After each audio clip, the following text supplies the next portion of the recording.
मिथुन राशि वाले बंधु, आप सभी का स्वागत है, अभिनंदन है। मिथुन राशि भिंड यूट्यूब चैनल में। तो मिथुन राशि वालों, जरा ध्यान से सुनिए। अगर आपको ऐसा लगता है जैसे आपके ऊपर किसी ने कोई बंधन करा दिया है, तंत्र मंत्र करवा रखा है, नेगेटिविटी ने आपको घेर रखा है, आपके बनते काम बनते बनते बिगड़ जाते हैं, तो हो सकता है कि किसी ने आपके ऊपर कुछ करवा रखा हो, या फिर ग्रहों के भी कुछ ऐसे योग होते हैं जिन्हें बाधा कारक योग कहते हैं, जिन्हें पाप ग्रह योग कहते हैं, वो आपकी जन्मपत्री में बन के बैठे हों और आपके जीवन की बाधाओं का कारक बन रहे हों। तो ऐसे में आपको क्या करना चाहिए? 3 काम हैं जो आपको जरूर करने चाहिए, हर हाल में करने चाहिए। इससे आप इस मकड़ जाल से बाहर निकलेंगे और एक नए जीवन का, नव जीवन का आगाज करेंगे। हमारा अनुभव ये कहता है कि हमने 10 से 15 दिन में लोगों के जीवन में परिवर्तन देखे हैं जब उन्होंने इन 3 कार्यों को किया है। तो आपको भी ध्यान से सुनना है। क्या है वो 3 कार्य? सबसे पहला कार्य, अपने आप का बोध करना सीखिए कि आप कौन हैं, क्या हैं। कभी-कभी ऐसा होता है कि हम लोगों की बातों में आते रहते हैं, लोगों से प्रभावित होते रहते हैं और कभी-कभी परिस्थितियों से प्रभावित हो जाते हैं और हम डिसीजन ले लेते हैं और वो निर्णय हमारे गलत हो जाते हैं, क्योंकि वो हमारे खुद के निर्णय है ही नहीं, परिस्थिति जन्य निर्णय है या किसी से प्रभावित होकर लिए हैं, या यूं ही बिना मतलब बिना सोचे समझे।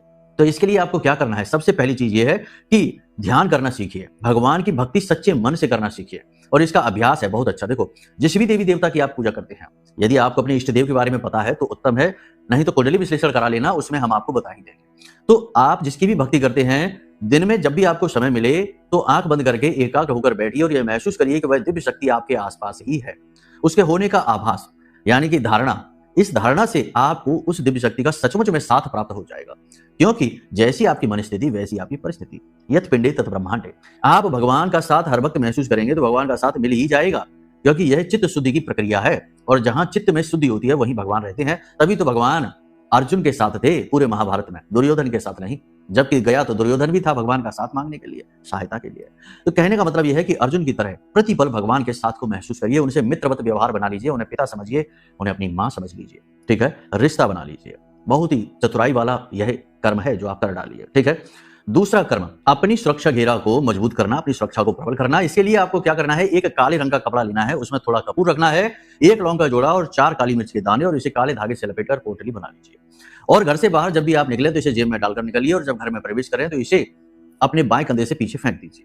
जितनी देर आप घर से बाहर रहेंगे तो किसी भी प्रकार की निगेटिविटी है, यानी कि लोगों का नजर टोना टोटका है, जलन है, तंत्र मंत्र है, सब कुछ वापस हो जाएगा, आपको छू भी नहीं पाएगा। यह बहुत ही शक्तिशाली और गुप्त उपाय है, इसे जरूर करिए, प्रतिदिन करिए। और आज जब आप इस कार्यक्रम को देख रहे हैं तो कल से ही जरूर करिए। और तीसरा सबसे महत्वपूर्ण कार्य है कि आपको पता होना चाहिए कि आपके जीवन में ग्रहों की क्या स्थिति है, आपकी जन्मपत्री क्या कहती है, क्योंकि जन्मपत्री आपके जीवन का, आपके इस पूरे के पूरे आचार व्यवहार रूप रंग का खाका है, यानी नक्शा है। तो जन्मपत्री जरूर दिखवा लीजिए, अगर नहीं है तो बनवा लीजिए, और यदि डेट ऑफ बर्थ वगैरह भी नहीं पता है तब भी उसके मार्ग हैं जानने के। बस वीडियो में दिए गए नंबरों पर फोन कर लीजिए। जैसे ही आप फोन करेंगे हम आपकी जन्मपत्री बना देंगे, आपके पाप ग्रह योग बता देंगे, उसके सटीक उपाय